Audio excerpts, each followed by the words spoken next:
On a Thursday evening in Jerusalem, 예루살렘에서 목요일 저녁에 예수님과 제자들은 유월절을 지키기 위해 어느 한 다락방에 모였습니다. 그 자리에 함께했던 제자들은 이 만찬이 언젠가는 최후의 만찬이라 불리게 되리라는 것을 알지 못했습니다. 그렇게 되리라는 것과 그것이 무엇을 의미하는지 알았더라면 제자들은 울었을 것입니다. 그러나 주님은 겟세마네와 골고다에서의 시련이 곧 시작되리라는 것을 너무도 잘 이해하고 계셨습니다. 세계 역사상 가장 어두운 시간이 임박했습니다. 그럼에도 불구하고 예수께서는 그들에게 이같이 말씀하셨습니다. 세상에서 너희가 환난을 당하나 담대하라. 내가 세상을 이기었노라.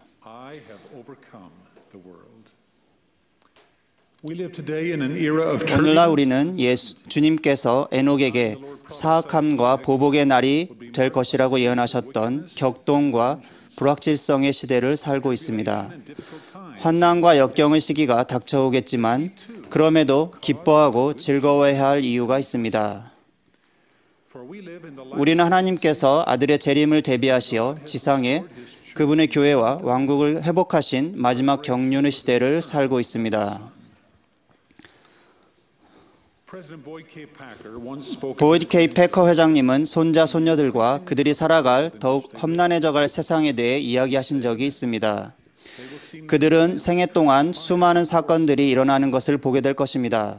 그러한 사건들 중에는 그들의 용기와 신앙을 요구하는 것들도 있을 것입니다. 하지만 그들이 기도하는 마음으로 도움과 안내를 구한다면 역경을 극복할 힘을 갖게 될 것입니다. 패커 장로님은 또한 이렇게 덧붙였습니다. 문명의 존립 자체가 달려있는 도덕적 가치가 더욱 빠른 속도로 하강하고 있습니다. 그럼에도 불구하고 저는 미래에 대해 두려워하지 않습니다.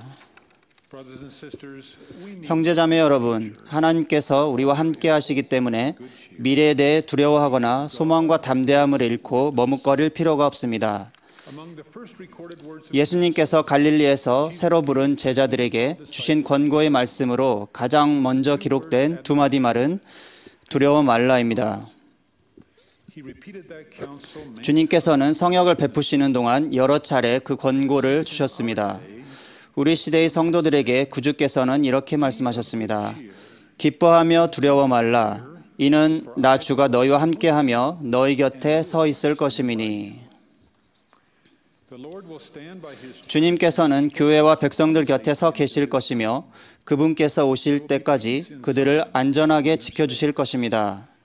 그분께서 다음과 같이 선포하셨기 때문에 시온과 그 스테이크에 평화가 있을 것입니다.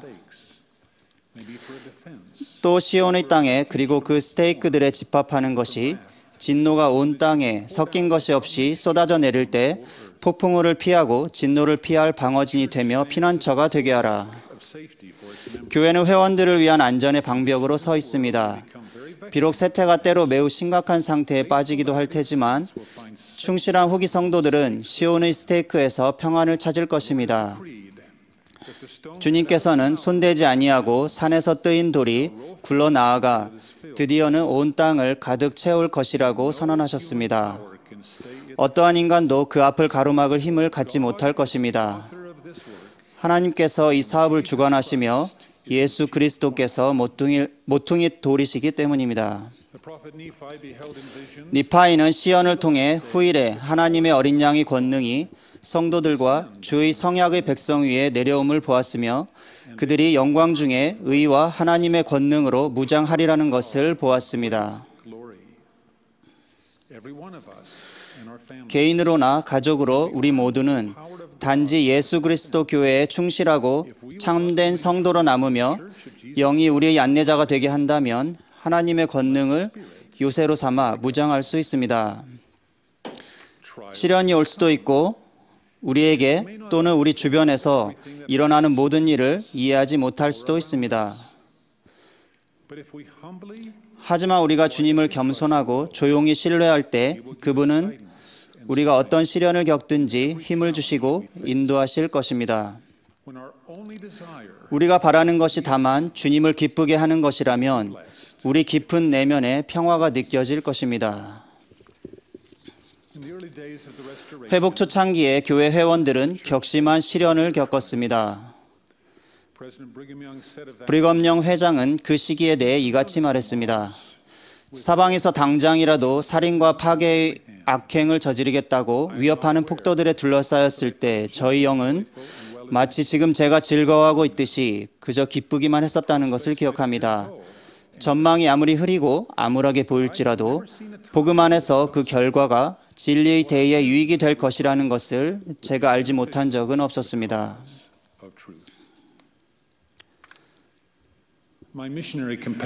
제 선교사 동반자였던 폴은 언제나 유쾌한 친구였습니다.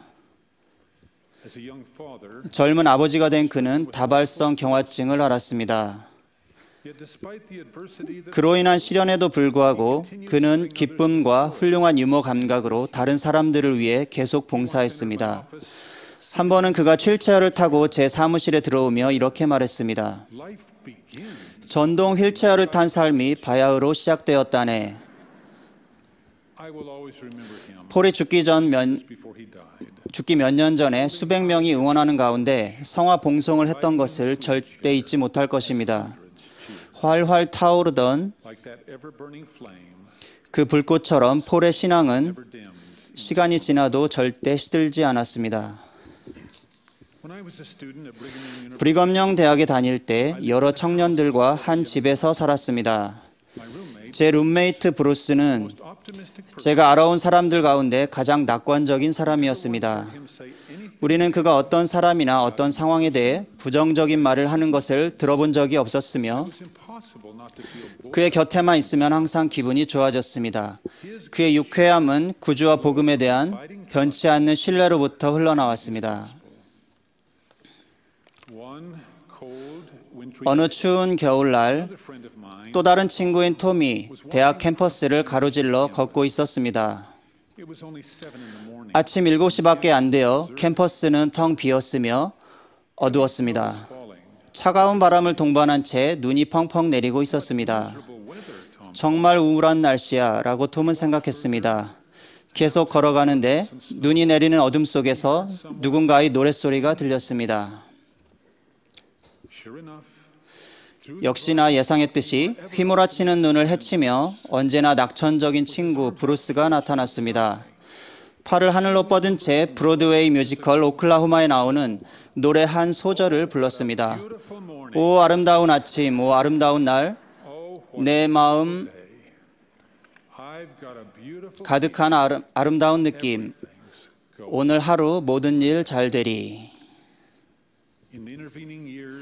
그 이후로 그 짙은 눈보라 속에서 들린 밝은 목소리가 제게는 신앙과 희망의 참된 정수를 상징하는 상징이 되었습니다. 어두워져가는 세상에서도 우리 후기 성도는 하늘의 힘이 하나님의 교회와 그 백성들과 함께 한다는 것을 알기에 기쁨의 노래를 부를 수 있습니다. 우리는 아름다운 아침 하나님의 아들께서 동쪽에서 나타나셔서 지상을 다시 다스리실 복천년의 새벽이 오리라는 것을 확신하며 기뻐할 수도 있습니다. 세계 역사에서 아름다웠던 두 아침에 대해 또한 말씀드리겠습니다. 1820년 어느 아름답고 화창한 봄날 아침에 뉴욕주 팔마이라에서 조셉 스미스란 한 어린 소년이 숲속으로 들어가 무릎을 꿇고 기도로 간구했습니다. 그 기도에 대한 응답으로 아버지와 아들께서 나타나셨고 이 지상에는 때가 찬 경륜의 시대와 예수 그리스도 교회의 회복이 시작되었습니다.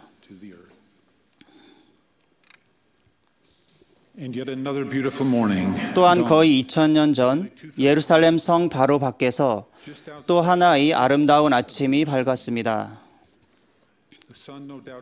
그 부활절 아침에 태양은 더욱 환한 빛을 비췄을 것임에 틀림없습니다.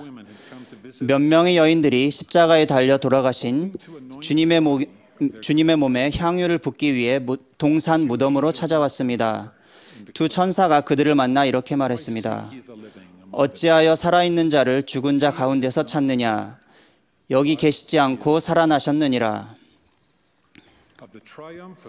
저는 예수 그리스도께서 죄와 사망을 이기셨음을 증거합니다. of the merciful plan 영원하신 아버지의 자비로운 계획과 그분의 영원한 사랑에 대해 간증드립니다. as we rise up each morning 매일 아침 잠자리에서 일어나 신앙으로 하늘을 보며 and say, "Oh, 오 아름다운 아침이라 외칩시다. I pray in 예수 그리스도 이름으로 간구합니다. Amen." 아멘.